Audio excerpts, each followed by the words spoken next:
Hello everyone, आज हम करेंगे क्लास 6 की जो आपकी हिंदी की बुक है उसका चैप्टर नंबर 1 मातृभूमि। मातृ का मतलब यहाँ पे माँ होता है और भूमि यानी कि भारत के बारे में यहाँ बात कर रहे हैं। स्टार्ट करते हैं। ऊंचा खड़ा हिमालय आकाश चूमता है, नीचे चरण तले झुक नित सिंधु झूमता है। तो यहाँ पर किसकी बात हो रही है? आपको भी पता है कि ऊपर क्या है। ऊपर अगर आप उसमें जाते हैं, ऊपर की तरफ मैप में देखते हैं तो क्या है? हिमालय है। तो वही बोल रहे हैं कि ऊंचा खड़ा हिमालय आकाश चूमता है, यानी कि भारत में जो ऊपर की तरफ है, उत्तर में, नॉर्थ साइड में आप जाते हैं तो वहाँ पर हिमालय है जो ऐसे लग रहा है कि आकाश को चूम रहा है, यानी कि इतनी ऊपर तक है। और नीचे क्या है? जो पाँव की तरफ जाएंगे, नीचे चरण तले झुक नित सिंधु झूमता है। सिंधु मतलब समुद्र। और नीचे की तरफ जाते, केरल की तरफ या साउथ साइड में हम जाते हैं तो वहाँ पर आपको क्या दिखता है? समुद्र जो है ऐसे लगता है कि जैसे भारत के पैरों को धो रहा है, या हर रोज़ जो है उसके जो है नित का मतलब हर रोज़, और पैरों के आसपास वो वहीं पर झूमता रहता है। गंगा यमुना त्रिवेणी नदियाँ लहर रही हैं, जगमग जटा निराली पग पर छहर रही हैं। तो जो गंगा यमुना मतलब जो ये त्रिवेणी है, यानी कि 3 नदियों के संगम को हम बोलते हैं, वो नदियाँ वहाँ पर लहरा रही हैं। और हर रोज़ जो है आपको अलग अलग चीज़ें, छटा मतलब अलग अलग आपको एक तरह से प्राकृतिक दृश्य जो है देखने को यहाँ पर मिलते हैं। पग पग यानी कि हर कदम पर आपको कुछ अलग या नया देखने को मिलता है। वह पुण्य भूमि मेरी, वह स्वर्ण भूमि मेरी, वह जन्म भूमि मेरी, वह मातृभूमि मेरी। कि वह मेरी पुण्य भूमि है जहाँ मैं सारे काम करता हूँ, जो भी चीज़ें हैं वो सब करता हूँ। स्वर्ण भूमि वो मेरे लिए सोने की तरह है। वह मेरी जन्मभूमि है और वो मेरी क्या है? मातृभूमि है। झरने अनेक झरते जिसकी पहाड़ियों में, चिड़ियाँ चहक रही हैं हो मस्त झाड़ियों में। और अगर बारिश के टाइम पे आप कहीं भी जाओगे जहाँ पहाड़ होते तो हर रास्ते पे, पूरे रास्ते पे आपको बहुत सारे झरने, वाटरफॉल देखने को मिलते हैं। तो ये बोलते हैं कि जिसके झरने अनेक झरते, यानी कि बहुत, अनेक मतलब बहुत ज़्यादा झरने झरते गिरते रहते हैं, बहुत ज़्यादा जो है झरने गिरते रहते हैं इसकी पहाड़ियों से। और जो पेड़ पौधे हैं, झाड़ियाँ वगैरह हैं, वहाँ पर चिड़ियाँ हमेशा चहचहाती रहती हैं। अमराइयाँ घनी है कोयल पुकारती हैं, बहती मल्य पवन है तन मन सवारती हैं। तो अमराइयाँ मतलब जो आम के पेड़ होते हैं बहुत ज़्यादा, उन्हें ही बोलते हैं। तो वो ही बोल रहे हैं कि अमराइयाँ घनी है, बहुत ज़्यादा हैं, और कोयल की आवाज़ आती रहती है। मल्य पवन है तन मन सवारती है। मल्य मतलब एक ऐसी पवन, हवा से ही मतलब है, जो थोड़ी अच्छी लगती है, ठंडी ठंडी सी हवा आती है, उसके बारे में यहाँ बात कर रहे हैं कि बहती मल्य पवन है तन मन सवारती। कि जब वो ठंडी ठंडी हवा अपने शरीर को लगती है तो उससे मन भी खुश हो जाता है और शरीर भी खुश हो जाता है। वह धर्म भूमि मेरी, वह कर्म भूमि मेरी, वह जन्म भूमि मेरी, वह मातृभूमि मेरी। तो वह मेरी धर्म भूमि है, वो मेरी कर्म भूमि भी है, यानी कि मुझे अपना धर्म का पालन भी करना है और उसी भूमि पर मुझे अपना काम भी करना है। वह मेरी जन्म भूमि है और मातृभूमि भी है मेरी। जन्मे जहाँ थे रघुपति, जन्मी जहाँ थी सीता, श्री कृष्ण ने सुनाई वंशी पुनित गीता। तो जहाँ पर रघुपति यानी कि श्री राम पैदा हुए थे, जहाँ पर जो है जन्मी जहाँ थी सीता, जहाँ पर सीता पैदा हुई थी, श्री कृष्ण ने सुनाई वंशी पुनित गीता। और श्री कृष्ण ने जो है अपनी बंसी बजाकर जहाँ पर गीता का उपदेश दिया था, उस देश के बारे में मैं यहाँ पर बात कर रहा हूँ। गौतम ने जन्म लेकर जिसका सुयश बढ़ाया, जग को दया सिखाई, जग को दिया सिखाया। ठीक है, तो अब यहाँ पर देखो क्या हो रहा है? दिया दिखाया। गौतम ने क्या किया? गौतम बुद्ध के बारे में यहाँ बात करें कि यहाँ पर जब उन्होंने जन्म लिया तो इस पूरे देश का जो है यश को और बढ़ा दिया था। ये जो है मतलब यश बढ़ाना मतलब एक तरह से फेमस, बहुत ज़्यादा। तो और भी जो है यश को बढ़ा दिया था। जग को दया दिखाई, उन्होंने बताया कि दया कितनी ज़रूरी है, उन्होंने ये चीज़ सिखाई। और जग को दिया दिखाया, दिया दिखाने से मतलब है कि अलग रास्ता, एक नया रास्ता जो है उन्होंने दुनिया को दिखाया था। यह युद्ध भूमि मेरी, यह बुद्ध भूमि मेरी, वह मातृभूमि मेरी, वह जन्म भूमि मेरी। तो यही मेरी युद्ध भूमि है, यही मेरी बुद्ध भूमि है, यानी कि जहाँ पे बुद्ध का जन्म हुआ, अगर कोई युद्ध वगैरह हुए हैं, मतलब एक तरह से मेरा जो है सब कुछ ही है। चाहे मुझे मेरी किसी से लड़ाई हो रही है या फिर हमारे देश की कहीं लड़ाई है, उसमें हमें पार्टिसिपेट करना है, हमें काम करना है, धर्म का पालन करना, जो भी करना है वो सब यही है, यही भूमि है मेरी। और वही मेरी मातृभूमि भी है और वही मेरी जन्मभूमि भी है, क्योंकि मैं पैदा यहाँ पर हुआ हूँ या हुई हूँ। और ये कविता लिखी है सोहनलाल द्विवेदी जी ने। अब कवि के बारे में यहाँ पे बताया कि यह कविता, इस कविता को हिंदी के प्रसिद्ध कवियों, देखो कविता जो लिखते हैं उन्हें हम बोलते हैं कवि। कवियों में से एक सोहनलाल द्विवेदी जी ने लिखा है। उनका जन्म आज से लगभग 125 साल पहले हुआ था। उस समय अंग्रेजों का भारत पर आधिपत्य था, यानी कि अंग्रेजों का राज था उस टाइम पे। उन्होंने अपनी लेखनी से अंग्रेजों का विरोध किया। अब डायरेक्ट विरोध वो करने नहीं देते थे, मतलब जेल में डाल देते, ऐसे कर देते, डालते तो इनको ही थे। तो ये अपने लेखन से, अपनी बातें लिखकर जो है उनका विरोध करते थे। उनकी लेखनी का सबसे प्रिय विषय था देशभक्ति। तो वो हमेशा देशभक्ति की, अब देखो इसमें भी यही आया कि यही मेरी जन्मभूमि है, मुझे यहीं पर रहना, मुझे युद्ध करना है। तो मतलब सब कुछ यहाँ पे देशभक्ति से रिलेटेड ज़्यादा उनकी विषय रहते थे। भारत के गौरव का गान करना उन्हें बहुत प्रिय था। अब जैसे कि इस चैप्टर में भी यही किया है, उन्होंने भारत के बारे में बताया कि भारत ऐसा है, भारत के ऊपर हिमालय है, नीचे जो है सिंधु है, समुद्र है, जो ऐसे लगता है कि भारत के चरण को छू रहा है, झूम रहा है उसे देखकर। और इसी तरह से जब नदियां हैं यहाँ पर, अलग अलग पहाड़ और झरने वगैरह मिलते हैं पहाड़ियों में, तो ये सब चीज़ें हमेशा ही भारत का गान करते हैं।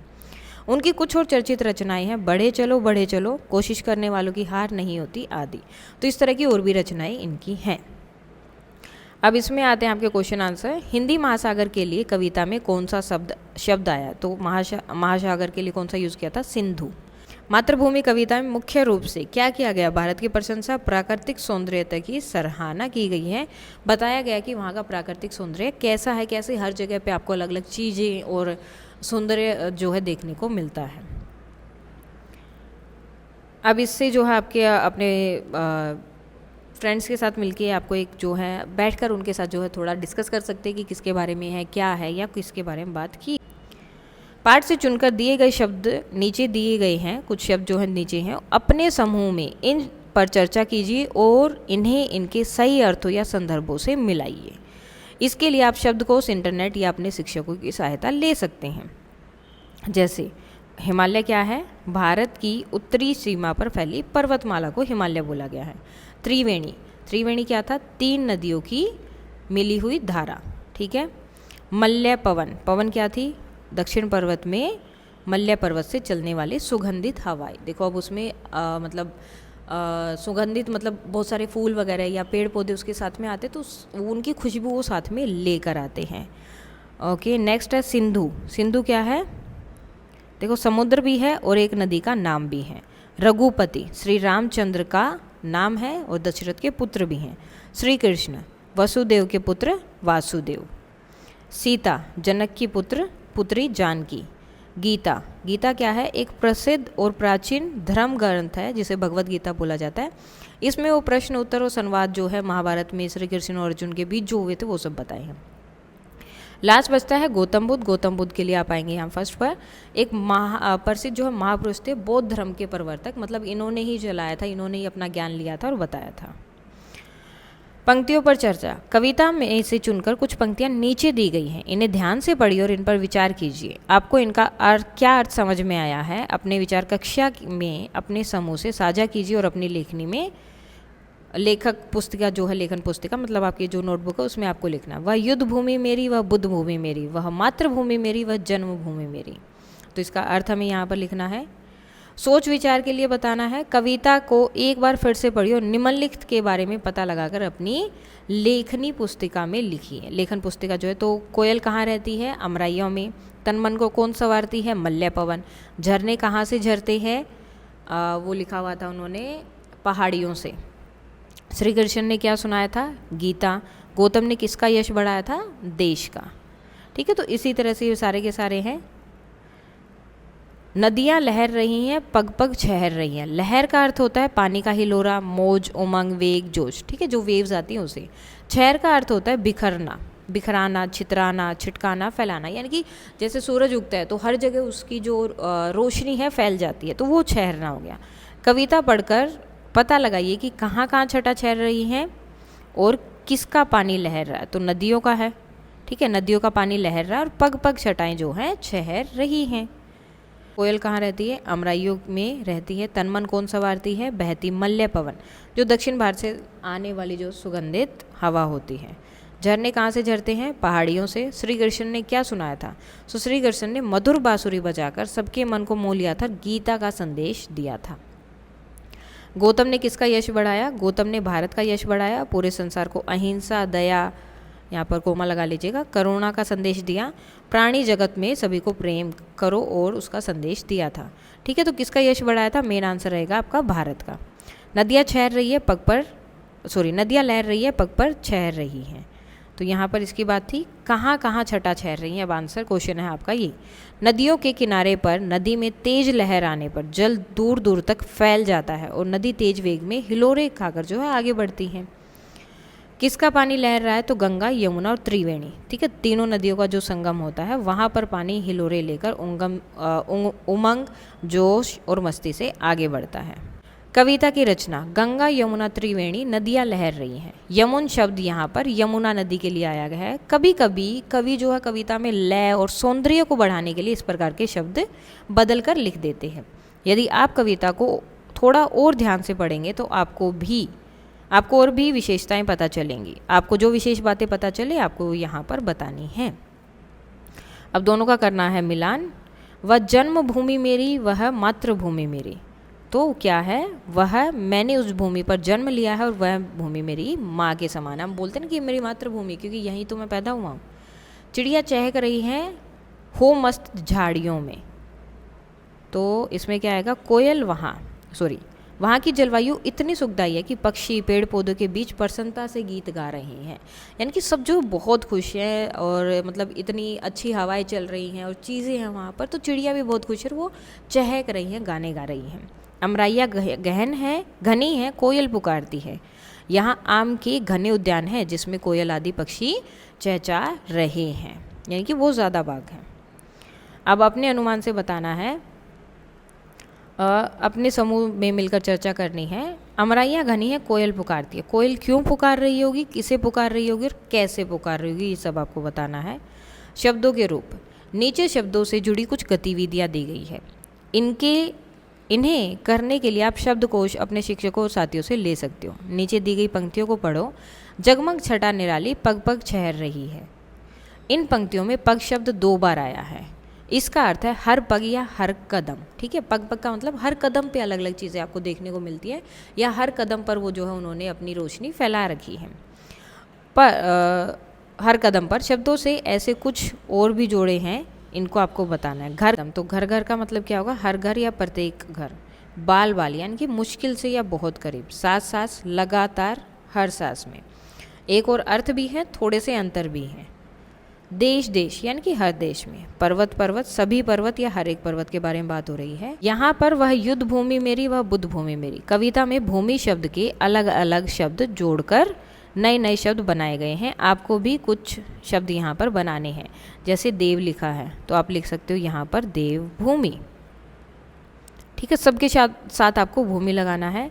जन्मभूमि, कर्मभूमि, मरुभूमि, ठीक है, यज्ञ भूमि और तपोभूमि। तप है ना बिल्कुल स्टार्टिंग में, तो तपोभूमि करके आप लिख सकते हो। तो यहाँ पर हमें क्या करना था? भूमि के साइड में उनके नाम लिखने थे जो है, जैसे भूमि को साथ में मिलाकर दूसरा वर्ड, जैसे देवभूमि, जन्मभूमि, भारत भूमि, रणभूमि, यज्ञ भूमि और मरुभूमि। थोड़ा भिन्न थोड़ा समान, यानी कुछ अलग है कुछ समान भी है। जग को दया दिखाया, जग को दिया दिखाया। दया सिखाई, जग को दिया दिखाया। यहाँ पर दया और दिया में केवल एक मात्रा का अंतर है। ई की मात्रा लगा दी है, लेकिन इस एक मात्रा के कारण शब्द का अर्थ पूरी तरह बदल गया है। आप भी अपने समूह में मिलकर कुछ ऐसे शब्दों की सूची बनाएं जिसमें केवल एक मात्रा का ही अंतर हो, जैसे कि घड़ा, घड़ी। ऐसे ही और आप और शब्द फाइंड आउट कर सकते हैं, जैसे चांद, चांदी, घट, घाट, चना, छीन, मेल, मेला, मेला, मैला। ठीक है, दान, दिन, काल, कील। तो इस तरह के वर्ड्स आप लिख सकते हैं। राग, रोग, मान, मौन, दाल, दाल, दिल, पाठ, पीठ, बाल, बोल। इस कविता में भारत का सुंदर वर्णन किया गया है। आप भारत के किस स्थान पर रहते हैं? अब ये आंसर सबका अलग अलग रहेगा। जैसे कि अगर आप भारत के दक्षिण भाग में रहते हैं, ये मुझे स्थान बहुत अच्छा लगता है। क्यों? क्योंकि इसमें जो है समुद्र तट, नारियल के पेड़, चाय और कॉफ़ी वगैरह सब बहुत मिलता है। खान पान में इडली, डोसा, सांभर, रसम, अपम जैसे स्वादिष्ट व्यंजन होते हैं। जलवायु गर्म और आर्द्र और मानसून का प्रभाव रहता है, यानी कि ह्यूमिडिटी वाली होती है। प्रसिद्ध स्थान यहाँ पर मैसूर पैलेस, मैरीना बीच, मीनाक्षी मंदिर ऐसे हैं।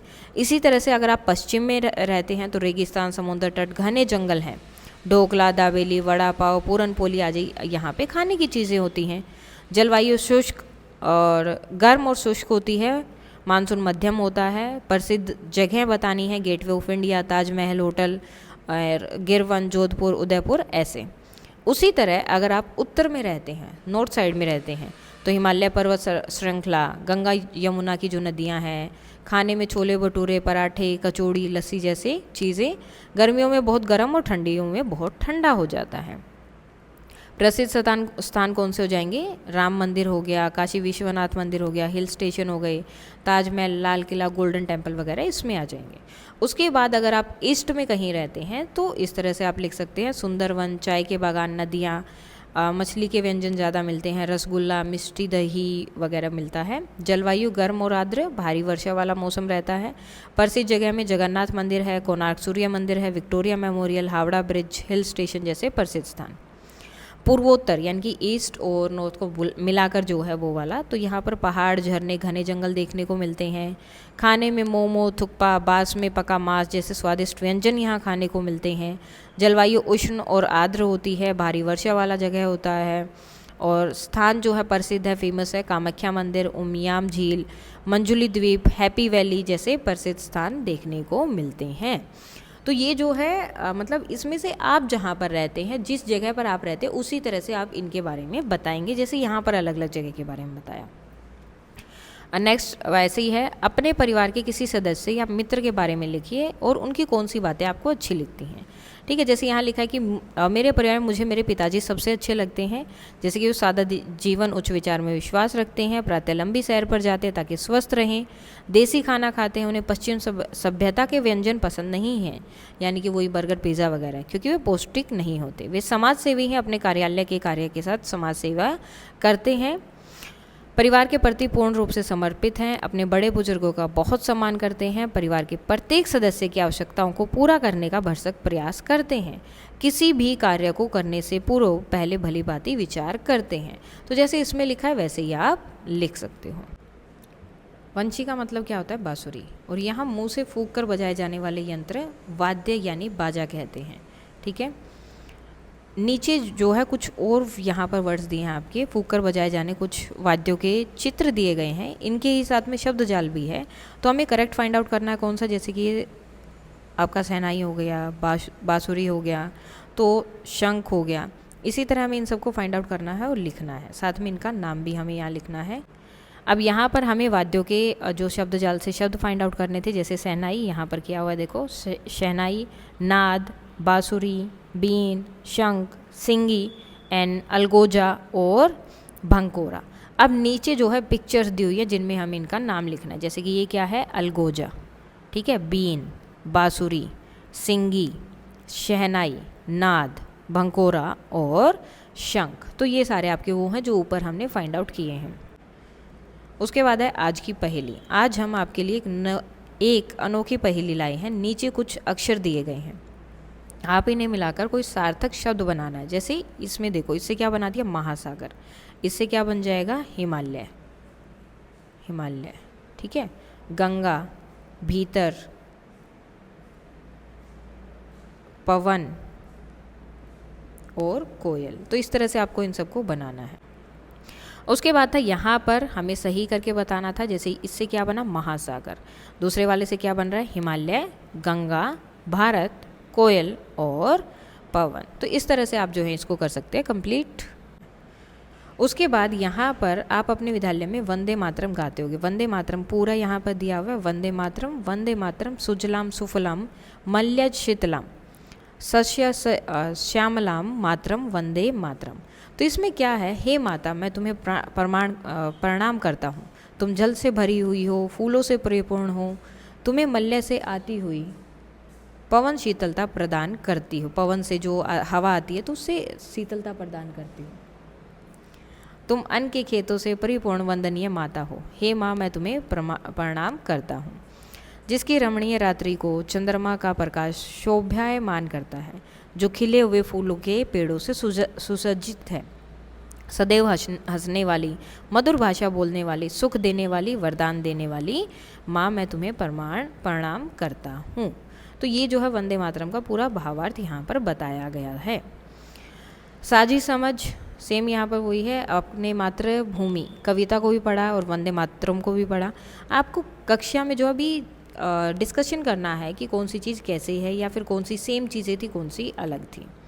अब नीचे जो है पाठ से संबंधित कुछ रचनाएं दी गई हैं, इनके पुस्तक में दिए गए QR कोड की सहायता से पढ़ सकते हो, जैसे कि स्वाधीनता की सरगम, वंदना की इन स्वरों में, ना हाथ एक शस्त्र हो, पुष्प की अभिलाषा, यह महिमामयी अपना भारत। तो इसका जो है आप QR कोड दिया होगा आपकी बुक में, तो वहाँ से इनको पढ़ सकते हो। सो इसके साथ ही ये आपका चैप्टर हो जाता है कंप्लीट। कोई डाउट है आप बता सकते हैं। That's all for today and please like share and subscribe. Thank you.